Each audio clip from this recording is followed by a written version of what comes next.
Hi, and welcome to another episode of the Itemizing Mother podcast. I'm here today with Shternie Althaus, a Shlucha, a teacher, and a lecturer all the way from Australia. So, Shternie, hi. Could you tell us a little bit about what you do? Hi, it's an honor to be here. I live in Sydney, Australia. I'm an American girl, and I plan to bring mothers from all Yiddish backgrounds to give them the taste of Chassidus through improving their relationship with their husbands, their families, their children, through experience, through learning, and through research. One of the things I do as a counselor is I help counsel families, couples that are going through challenges and give them tools that we learn from Chassidus and research to help them become better and more empowered mothers and wives. So it's an honor to be here. You do amazing work. And honestly, it's a big schus to be on this podcast. Thank you.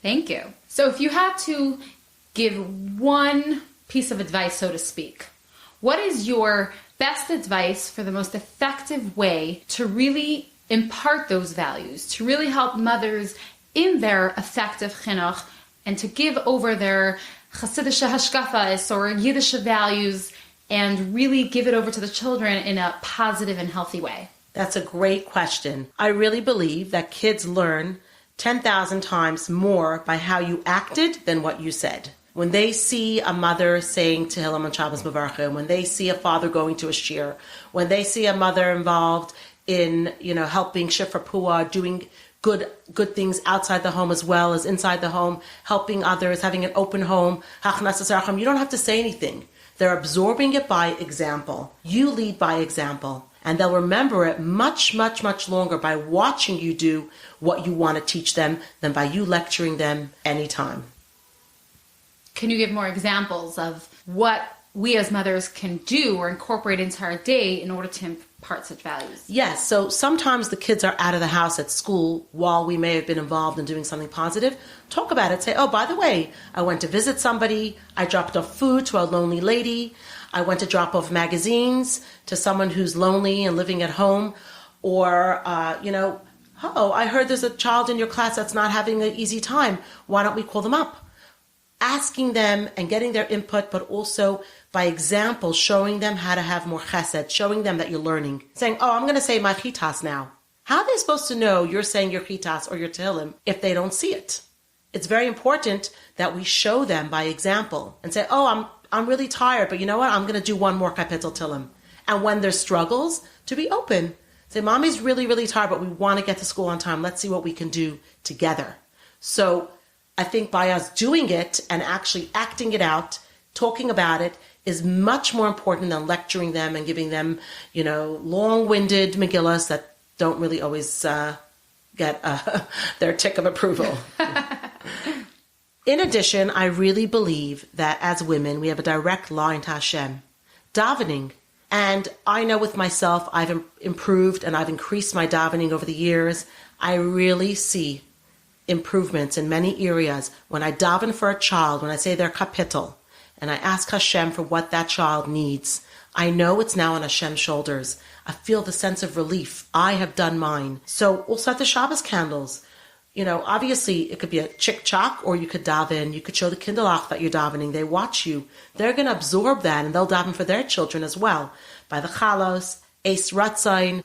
I know this is interesting, but someone said to me, even davening after a chuppah. I'm not embarrassed now. I go after the chuppah is finished. I take a friend or two and we stand under the chuppah and daven. Any opportunity to give our kids an extra plug, an extra bracha, an extra schus. Wow, so davening time. Davening in any language, even in the car. I need a parking space. Hashem, please help me find a car park, that's how we call it in our country, a parking space. And to really take the opportunity to daven as much as we can. It doesn't matter if it's not in Hebrew. Yes, obviously in a siddur is best. And yes, there are levels as much as you can do. But try at least once a day to mention each child by name. And don't forget that if your children have a healthy attachment with you, then that will transfer to their relationship with Hashem. And they'll have a very strong bond with Him. And they watch you have a bond with Hashem, and that you're vulnerable and you open yourself to talk to Hashem. It's very important for them to see that there's a connection. Because sometimes Tati goes to a shir, but if they don't know he's going to a shir, how are they supposed to know? So what I did now is I asked my husband to learn in the house and to start bringing other people into the house. So now we have a weekly share for 7 or 8 years on a specific night. And the kids know that's Tati's night in the house. He also goes out of the house. But that way they'll remember Tati learned Torah. Like, it's important to show it more than to say it. Wow. So you mentioned the importance of bonding with your children in order to model how they can bond with you, bond with Hashem.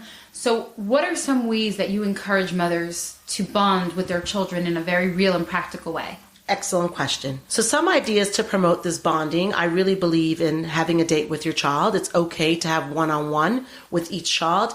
If you're going on an errand, schlep a child with you. Let them be involved in the shopping and the visiting, wherever you're going. It's a great time to talk. And in the car, it's even a greater place to talk sometimes about challenging topics. I know some moms have an issue looking eye to eye at their children when they're talking about challenging issues, but in the car, everyone's facing forward. You can just share it out. There's no awkwardness.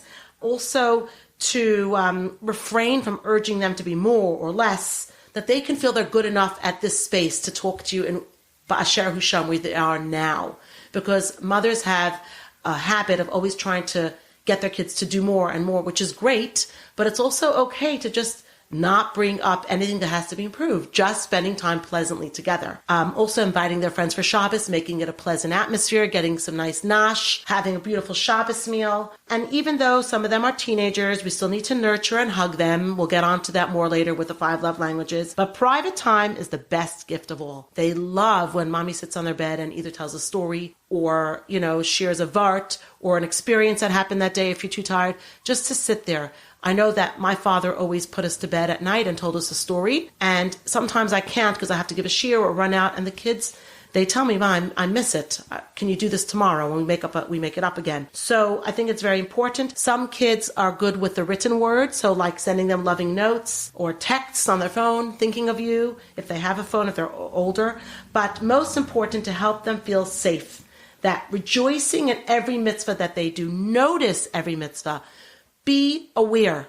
See something, say something. Don't just take it for granted. To be grateful that they're doing the mitzvah and notice it and mention it if the child hears it, or if the child hears you telling it to someone else. That also is very effective. And putting the positivity and the energy and the focus on when they're doing, a mitzvah, as opposed to, giving attention to anything else that might be going on. But the Rebbe always says, focus on the light, the darkness.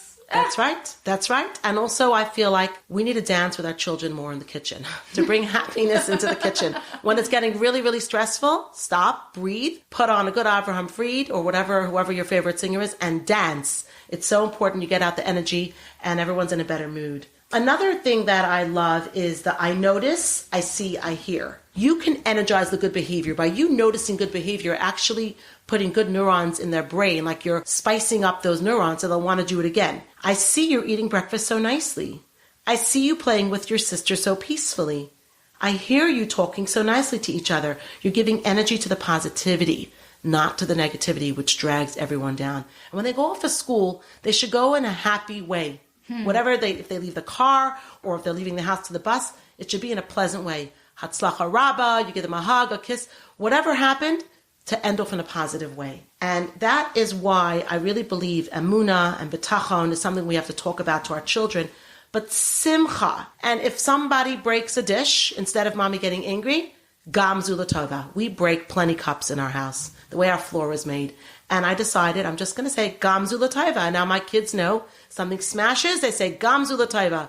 There's going to be a simcha in shtat. Something good's going to happen. So it's a matter of perspective. So how else do you talk to your kids about emunah, bitachon, and these words we throw around, emunah, bitachon, simcha, but other than mazel tov when the glass breaks, how else do you bring that into your day-to-day life? Great question. I love to share stories with them. I tell them stories of emunah that happened to me personally, to our families, to our friends. I share stories of people who had bitachon in challenging times. We make it a word in the family. It's like a buzzword, emunah and bitachon. And it's not always easy, and they see that there are challenges, but that through emunah and bitachon, our perspective is different. It's on Hashem's shoulders. We can get through this. They also know that it's very important to write to the Rebbe, whether it's via the Igrais or to the Ohel. Very important to talk about it, and that they can do it even, in any language. It doesn't have to be like a big formal thing. They can do it at any time, that there's someone to turn to. That whenever we have a challenge, we always, or a good thing actually, always notify the Rebbe and to let the Rebbe know the end of the positivity that came from it. Beautiful. Beautiful. I just wanted to mention about, reaching each child. Each child has different ways that they like to receive love. And sometimes we offer affection in the way we wish to receive it. And sometimes a child has a different style. Let's remember there's two parties here, two partners, mother and father, and each child is different. We need to pay attention to how the child shows you love, because that will be the clue to how they want to receive love. So, for example, if I love words of affirmation, which I do, and most women do, doesn't mean that my child wants to hear a compliment to their face or behind their back to someone else. Although some children will love it. I have kids that crave that, and I have a child that it really, really bothers them. They don't want people to know the good that they do. They're more private. So to really identify what is their love language, how do they show you love? Or how do they show their sibling love? Is it through gifts? Are they the kid that always makes the decorated card, welcome home, Tati, or Mazel Tov, Mommy, on your birthday? Are they the kid that's very touchy, all over you, touching you? They need more touch. Are they the child that just wants to spend time on the couch sitting with you? Or when you say, who wants to come shopping? They say, I do.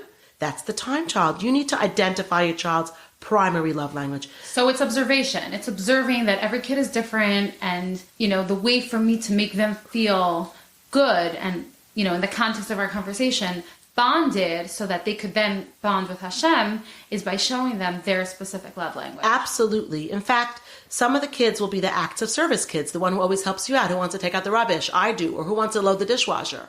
Or, they'll just pick up a broom and sweep. You don't have to ask. They'll just go do their homework. That kid that just does it, you don't have to ask. With the other ones, you might have to really, give some motivation, reward, whatever. You will know by what their behavior lights up, how they act with their siblings or with you or their friends. Are they the kid that always asks you to buy their friend something or buy their sibling something for their birthday? You will know. If you see a child running to you, grabbing your leg, climbing all over you, constantly in your space, you might think, oh, that's so annoying. But that's the kid that craves touch. That's the signal they need to be touched more. Snuggle on the couch, sit on your lap, high five them. They need a secret handshake, whatever works for them. And it's very important. If that child needs the love through touch, that's what that child needs. My other child might say, I don't like the touch. I'm not a touchy-feely child. But they'll write you a nice message, or they're very expressive with their written word rather than their verbal words. So you have to know each child and to not take it personally. Why is that child not sharing with me? But maybe that child is better at writing out what's going on or sending you a message rather than sharing it with words. So we really have to learn our children's love language, because it's very important that we don't project our own onto them, because then they're not getting what they need, and that's not al pi darkai. Are there kids who like all of them? There's always going to be that kid that likes it all. Excess. But most kids have one or two. But I'm wondering, so you're saying different ways to bond and love at the child, and then they're going to love Hashem. I'm just wondering, can you actually use these ways of connecting with them to impart chinuch, not as a second goal, but can you impart something educational through using the specific language that the child appreciates? Absolutely. Like when I have one-on-one private time with a child that needs a private time, I put through in that time, I share a Hasidic Maaseh, I talk to them about what they're going on, what's going on for them. I use relevant stories from Torah or from my own, history of my own background of where I came from. Our kids want to learn from us and to make our life story relevant to their life story. Like, Ma, how did you handle it? And using Torah sources, sharing with them in the private time. Or if you're going to give them a gift, make it a Torah-based gift, Or if you're going to give them undivided attention, special time, go to an activity that also includes, let's go drop something off to Mrs. So-and-so, and then we'll go out for our pizza. So you include chinuch in it. That's so beautiful.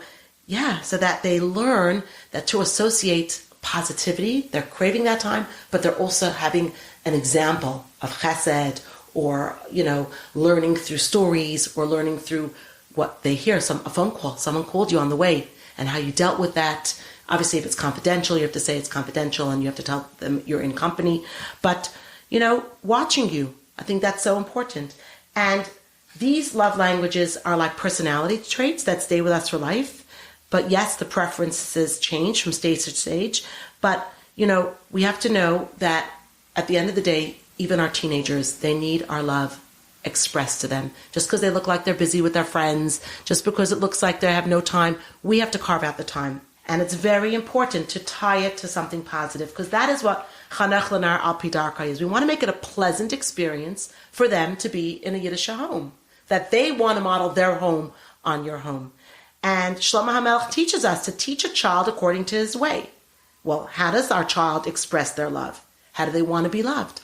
Are we giving them what they need, or are we giving them what we think they need? That's the key. Because then we're not really reaching their derech. We're just reaching what we think is important. Right. Tell me a little bit about each mother being creative in her own home, taking what you're sharing and then applying it to their own home, to their own family, to their own style, and to their own personality. That's a great question. You have to know you. You have to do you. So you know what you love. Are you a great storyteller? Are you a great dancer? Or do you sing? If they see their mom singing in the kitchen, happy songs, it's a happy place when she's cooking on Friday afternoon instead of stressed out pressure. I now put on music Erev Shabbos so that I feel more relaxed, but the kids are coming home into a pleasant musical atmosphere. And it's beautiful to hear them singing while they're eating or listening to, what's going on in the kitchen. Let Erev Shabbos be as stress-free as possible. Do whatever you can to make it as stress-free. For example, you really have to think creatively of what works for you. You can't redesign you. So maybe you write beautifully. Can you write them nice texts or send them a message in the lunchbox? Kids love that you remember things. You could write them, I met your teacher and your teacher said a beautiful thing. I'm so proud of you. I love you. There's That's ways so to do interesting it. Because on the one hand, we're saying think of the love language of your child. On the other hand, you're saying at the same time, you're you. So you have to be creative to use your personality to try to reach the child. Correct. And it's not so simple because some of their love languages might not be your preferred love language. And you have to sometimes come out of yourself and really open yourself to express yourself in a different style. But we could do it because we're mothers and we see all of our kids are different and we get used to it. I have an uncle, Rabbi Leader, who always says, fake it till you make it. We can try. At least we're trying, right? 10 points for trying. So, for example, I really love a card. My kids know I love a card on my birthday. All the gifts are beautiful and very nice, but I love the card and they'll make sure to write me something. Or if I get flowers for Erev Shabbos, my husband knows I love the card. He'll take the extra time to write me the message and I keep the cards and I can reference and look back. So for me, that's the way I love it. But maybe my child prefers a different love language. Maybe they want acts of service. Oh, I made you an amazing dinner. Now, that's not my great forte. I don't love standing in the kitchen every night and thinking of different ways to cook expressively and differently, but I know my child loves it. So I have to work on that. So yeah, Shabbos, I've nailed Shabbos, Baruch Hashem. But, during the week, I'm busy. We work, we teach, we have other obligations. And instead of me just doing something quick, I know that it would mean a lot to do something a bit more fancy or a bit better, another course. I have to work on myself. It's not easy. I have to think out of the box for me. Thoughtful. Yes. It's intentional. It's not just what happens. Exactly. I also wanted to add that Pirkei Avos says that there are 48 ways to acquire the Torah. Well, we know there's 49 days of the Omer. Why are there 49 days of the Omer? The 49th level is uniquely yours.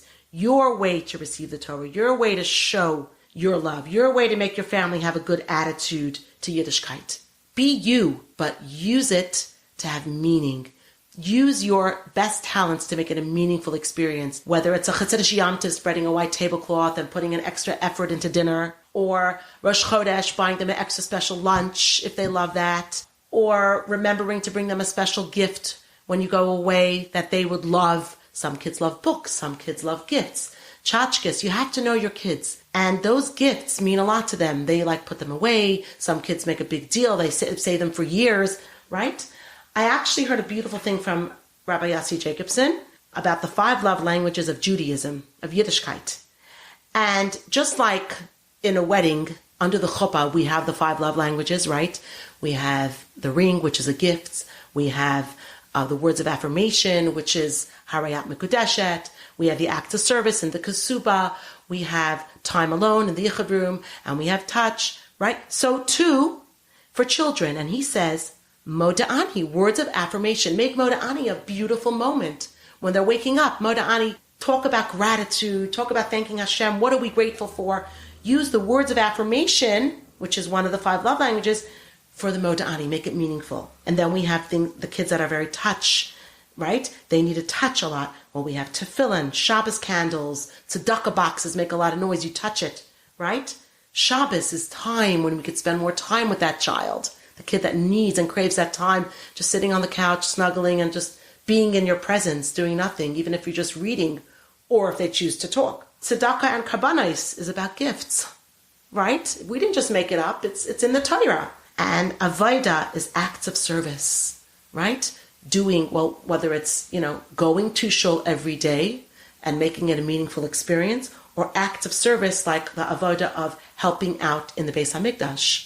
Right. So the advantage of itemizing it is just so that you know that it exists already, but here you could just identify and know what to observe in your child. Where somebody who's more intuitive would probably pick it up naturally, but here we're spelling it out so that everyone could have this model to look out where to improve. Yeah, and you could write it down. You could write it down and say, I noticed my child said to somebody else that they love gifts, or I would love to spend more time with my mommy, or whatever. You could pick it up, write it down. And we have a half hour every night. Rabbi Rashab says to have a half hour every night to talk about the chinuch of our kids. What type of chinuch do we need to give for that child? How do we show our love? But the answer is that it's the full range. They say at the Pesach Seder is also very tactile and interactive. Yiddishkeit is really all-inclusive. And so chinuch has to be that way also. We can't only give speeches. Correct. It has to be this immersive experience. Yes, but each child will have one or two that they shine in. And we got to find the shining moment. What will make them smile extra? Yes, of course, everything is, and it's immersive. And that's why we have so many different mitzvahs that have so many different, sight, smell, touch, taste. It's all immersive. Like those beautiful books that we see, I'm sure you've also had a couple of books out like that. But essentially, each child has one or two extra special ways that they need more focus on. And I think we do have to notice that as well, including everything else. Right. Shternie, I'm just wondering, when a mother does come to you because her child is struggling with something and she needs your help because there's a challenge, whether it's, the child is struggling, he's jealous, he's acting out, he's fighting, or I have boys, so I tend to sometimes speak in he language. But when a child has something that you're working on, what's your go-to way to support and coach the mother and how to help the child? That's a great question. First of all, it's very important to unpack and to see what's really going on in the child. Are they eating well? Are they sleeping well? What's going on in their health? Are they okay? Are they coping with the day at school? Connecting with their teacher? Finding out the whole puzzle, not just looking at one area, finding out the whole puzzle so that you can adequately work properly with this child. In addition, it's very important to either to speak to your mashpia or the child's rebbe or teacher. What's going on for them at school? Is someone bothering them? Why are they coming home upset or angry? Is there a situation of bullying, or is there a little bit of jealousy, or are they struggling to keep up with the homework? Or at home, what's going on for this child? Are they not getting enough sleep? We have to go back to the basics on some level, because at the end of the day, when everything's working well, like the Maggid says, a kleina lechala in guf is a groisa lechala neshama. What is going on for them? And unpack that. And then, of course, asking the teacher what's going on in class. How is the child interacting with their friends? Having a discussion with your husband in the time that you have to talk about family matters. Bring it up. Don't let it go. If you see something, say something so that you can nip it in the bud. That's my best advice. Don't just let it go for months and months when it becomes an ingrained issue. If you see something's not right, get involved immediately. Sometimes it's a gentle approach, but as long as you're aware of what's going on. Okay, wow. You've really given me, I know you didn't mean it this way, but you've given me homework because now I have to work on myself and see where I could add. And, you gave me food for thought for my half hour a day. What is something that you would want to, the takeaway for our listeners? What is one thing that you can really give us all to take away with everything that you said today? Excellent question. So I think kids are craving that private time. There's so much going on. There's so much distraction that one-on-one with the kids, we only have them for a certain number of years and then they're off to yeshiva, seminary. That's it. We're never going to get that one-on-one with them. Yes, now we're tired and there's babies and other siblings and the house could be flying. But if we can give them 5 minutes minimum every night sitting on their bed, that would be so precious. If you could do more, harei zeh mishubach. My auntie Toby Leader has, Baruch Hashem, 14 children, and every night she would sit at least 5 minutes on each child's bed. Do the math. 14 kids. Kanai If she could do it, we could do it.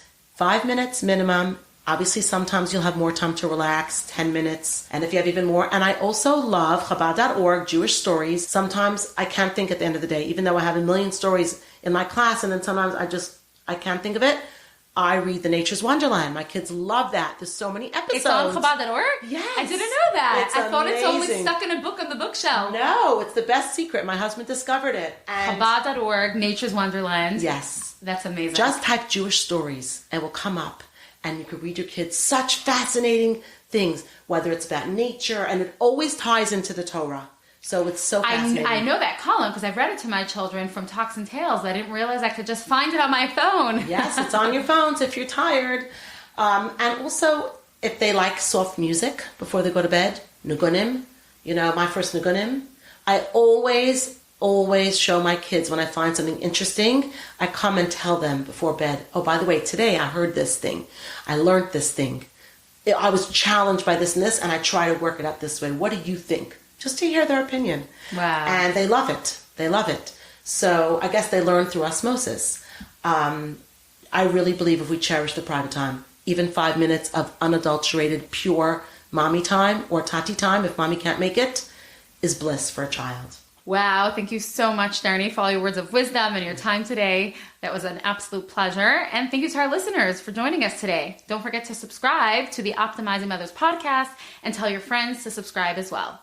Thank you, Sara. It was an honor and pleasure. And as we always say, ich retze sich. We all take something upon ourselves. I'm also reminding myself of where I have to keep on improving. It's never ending. We're always growing and we're always learning more. And it's something that we should be proud of. If we didn't get it right today, we always have tomorrow. Wow. Thank you. Thanks so much, Shternie.